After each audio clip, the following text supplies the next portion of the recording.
우리나라 빵 한 개 가격이 밥 한 끼 값이랑 맞먹은 지는 꽤 되었죠. 프랜차이즈 빵집에서 파는 소금빵 하나가 4,000원. 근데 놀라운 건 이게 일본에서는 1,000원도 안 한다는 겁니다. 똑같은 소금빵인데 말이죠. 우리나라 빵값은 지금 1인당 GDP가 우리보다 훨씬 높은 영국, 스웨덴보다도 비쌉니다. 심지어 5년 사이에 40%나 올랐어요. 이건 단순히 물가 문제가 아닙니다.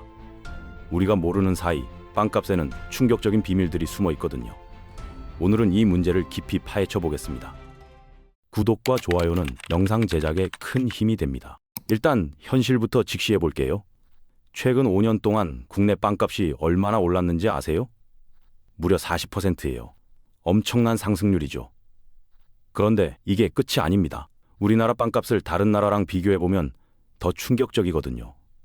우리나라에서 평균 4,200원 하는 식빵 500g이 일본이나 프랑스에서는 그 절반도 안 해요. 심지어 1인당 GDP가 우리보다 훨씬 높고 물가 비싸기로 유명한 영국이나 스웨덴 같은 유럽 국가들보다도 우리나라 빵값이 더 비쌉니다. 이상하지 않아요? 분명히 뭔가 잘못된 거예요. 그렇다면 도대체 왜 이런 일이 벌어지는 걸까요? 첫 번째 이유는 바로 원재료 문제입니다. 빵의 핵심 재료인 밀가루를 생각해 보세요. 우리나라는 밀가루의 99%를 수입에 의존하고 있어요. 거의 전량을 외국에서 들여온다는 뜻이죠. 이게 무슨 의미냐면 국제 곡물 가격이 오르면 우리나라 빵값도 덩달아 오를 수밖에 없다는 겁니다. 밀가루 가격이 올라가면 빵집 입장에서는 선택지가 없어요. 손해를 보면서 장사할 수는 없으니까 결국 빵값을 올릴 수밖에 없는 거죠. 그 다음 문제는 더 심각합니다. 바로 독과점 구조예요. 제빵 업계를 보면 파리바게뜨랑 뚜레쥬르 이 두 브랜드가 시장을 완전히 장악하고 있거든요. 이 두 기업이 가격을 올리면 다른 빵집들도 따라서 올릴 수밖에 없는 구조가 만들어진 거예요. 그런데 문제는 여기서 끝이 아닙니다. 밀가루 다음으로 많이 들어가는 설탕도 마찬가지거든요. CJ, EJ, 일제당, 삼양사, 대한제당 이렇게 3개 회사가 국내 설탕 시장의 90% 이상을 차지하고 있어요. 경쟁이 제대로 이루어질 수가 없는 구조죠. 그럼 저렴한 설탕을 외국에서 수입하면 되지 않냐고요? 높은 관세가 막고 있습니다. 결국 소비자만 피해를 보는 거예요. 다음은 유통구조 문제입니다. 이게 생각보다 훨씬 복잡하거든요. 빵 만드는 데 필요한 재료들이 어떻게 빵집까지 오는지 한번 따라가 볼게요. 먼저 수입사가 원재료를 들여옵니다. 그 다음 도매상에게 넘기죠. 도매상은 소매 납품업체에 팔고 소매 납품업체가 최종적으로 빵집에 공급하는 거예요. 여기서 문제가 뭐냐면 각 단계마다 최소 10%씩 마진이 붙는다는 겁니다. 한두 단계도 아니고 여러 단계를 거치니까 최종 가격이 엄청나게 올라가는 거죠. 특히 규모가 작은 동네 빵집들은 이런 구조 때문에 저렴한 빵을 만들고 싶어도 만들 수가 없어요. 마지막은 인건비 문제예요. 제빵업은 생각보다 훨씬 많은 사람이 필요한 업종입니다. 직원이 5명에서 9명인 매장이 전체 빵집의 15.8%나 되거든요. 이게 얼마나 많은 건지 비교해 볼게요. 소상공인의 대표 업종으로 꼽히는 치킨집은 4.5%, 카페는 12.5%예요. 빵집이 훨씬 많은 인력을 필요로 하는 거죠. 실제로 빵값의 30% 정도가 인건비라고 해요. 최근 몇 년 사이 최저임금이 계속 올라가면서 인건비 부담이 더 커졌고 그게 고스란히 빵값에 반영되고 있는 겁니다. 그런데 여기서 재밌는 현상이 하나 나타났어요. 바로 1,000원 빵집의 등장입니다. 지하철역 근처나 동네 구석진 곳에 가면 요즘 1,000원짜리 빵을 파는 가게들이 꽤 보이거든요. 프랜차이즈에서 3,000원 하던 빵을 3분의 1 가격에 파니까 사람들이 엄청 몰리는 거예요. 그런데 정말 이 빵들 팔아서 남는 게 있을까요? 이상한 빵 아닐까 의심하는 분들도 계실 텐데 실제로는 품질에련 문제없는 정상적인 빵입니다. 원빵집의 비밀은 간단해요. 공장에서 대량으로 생산한 빵을 가져다 파는 거예요. 동네 베이커리처럼 직접 반죽하고 굽는 게 아니라 완제품을 떼어오는 거죠. 공장빵의 가장 큰 장점이 뭐냐면 대량 생산을 통해 단가를 확 낮출 수 있다는 겁니다. 게다가 유통기한이 짧은 빵들을 대량으로 구매하니까 구매 단가 자체가 훨씬 낮아지는 거예요. 일반 빵집보다 원가가 절반도 안 되는 수준으로 떨어지는 거죠. 여기에 더해서 임대료도 확 줄입니다. 1,000원 빵집이 좋은 상권에 들어가 있는 거 보신 적 있어요? 거의 없을 겁니다. 대부분 역세권이긴 한데 유동인구가 그렇게 많지 않은 구석진 곳이나 지하 같은 데 들어가 있어요. 그것도 단기 계약으로 짧게 빌리는 경우가 많죠. 당연히 임대료가 저렴할 수밖에 없는 거예요. 상품 매입 단가는 낮고 고정 비용도 낮으니까 1,000원에 팔아도 수익이 남는 구조가 만들어지는 겁니다. 그런데 여기서 끝이 아닙니다. 1,000원 빵집도 결코 쉬운 장사가 아니거든요. 박리담회라는 게 뭡니까? 개별 상품의 이윤을 최대한 낮추는 대신 엄청나게 많이 팔아서 수익을 내는 거잖아요. 문제는 정말 많이 팔아야 한다는 거예요. 하루에 몇백 개 팔아서는 절대 이익이 안 남습니다. 최소한 몇천 개는 팔아야 그나마 수익을 볼 수 있어요. 실제로 순이익률이 5%도 안 된다고 하니까 얼마나 빡빡한 장사인지 아시겠죠? 이게 무슨 의미냐면 정말 사람 몸을 갈아 넣어야 한다는 겁니다.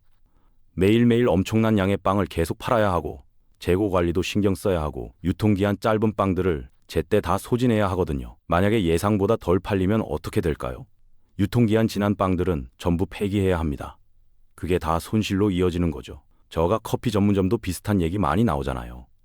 하루에 100잔 팔아서는 이익이 안 나고 몇백 잔씩은 팔아야 간신히 남는다는 거.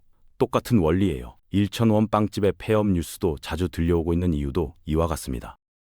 여기서 우리나라 빵 시장의 특이한 점을 하나 짚고 넘어가야 할 것 같아요. 다른 나라들과 비교했을 때 우리나라는 구조 자체가 다르거든요. 빵을 많이 먹는 나라들, 예를 들어 일본이나 유럽 국가들을 보면 편의점이나 마트에서 파는 공장제 빵을 훨씬 많이 소비합니다. 대충 비율로 따지면 베이커리 빵이 3, 공장 빵이 7 정도 되는 거죠. 그런데 우리나라는 완전히 반대예요.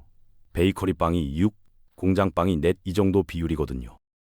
왜 이렇게 됐을까요? 우리나라는 베이커리 문화가 고급화 전략으로 성장했기 때문입니다. SPC 같은 대기업이 파리바게뜨를 만들면서 빵을 편의점에서 사먹는 저렴한 간식이 아니라 베이커리에서 사먹는 특별한 음식으로 포지셔닝한 거예요. 이게 성공하면서 우리나라 빵 시장 전체가 베이커리 중심으로 재편된 겁니다. 당연히 베이커리 빵은 사람이 직접 만드니까 인건비가 많이 들어가고 그만큼 가격도 비쌀 수밖에 없죠.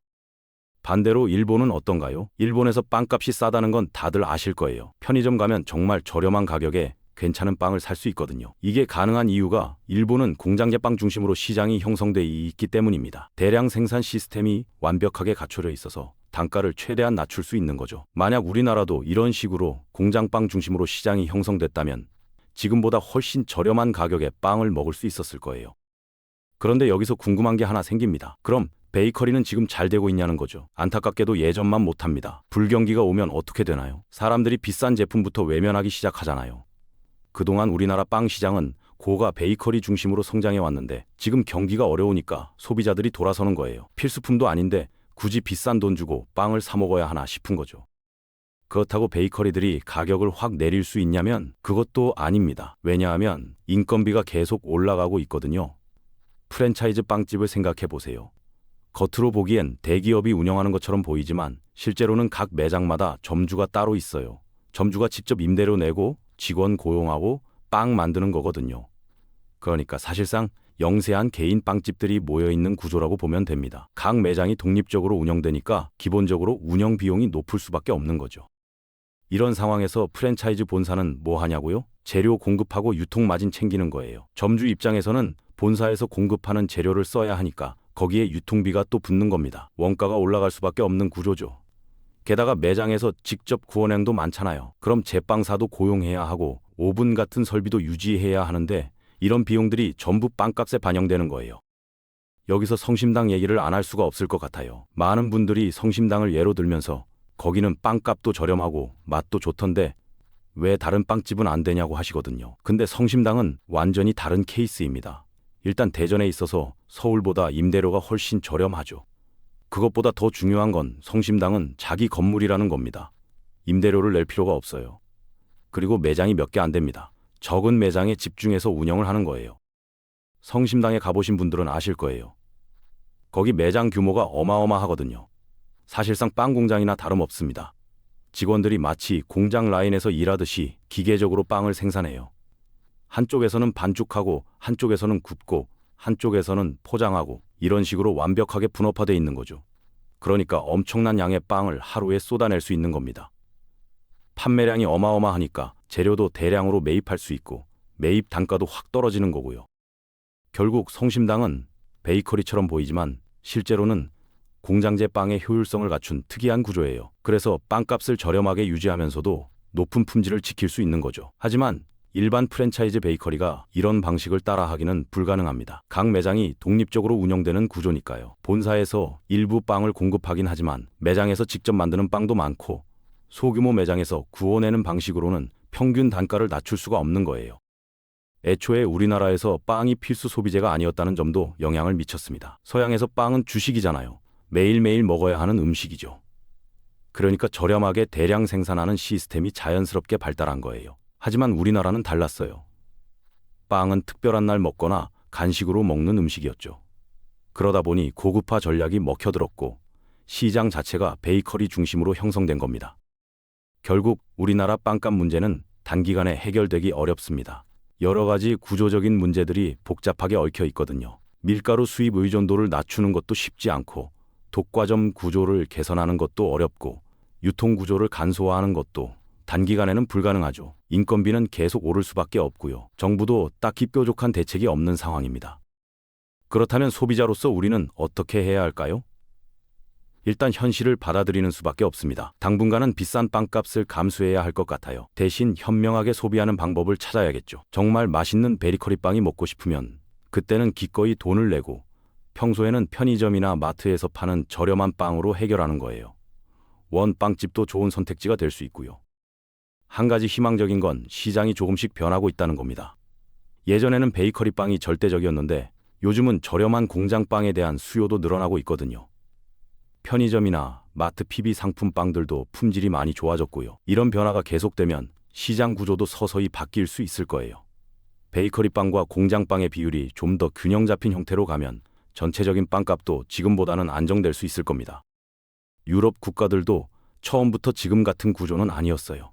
시간을 두고 시장이 성숙하면서 베이커리와 공장제 빵이 공존하는 형태로 발전한 거죠. 우리나라도 시간이 지나면 자연스럽게 균형점을 찾아갈 거라고 봅니다. 다만 그게 언제가 될지 얼마나 걸릴지는 아무도 모르는 일이죠. 당장은 비싼 빵값이 계속될 수밖에 없고 우리는 그 안에서 최선의 선택을 하며 살아가야 합니다.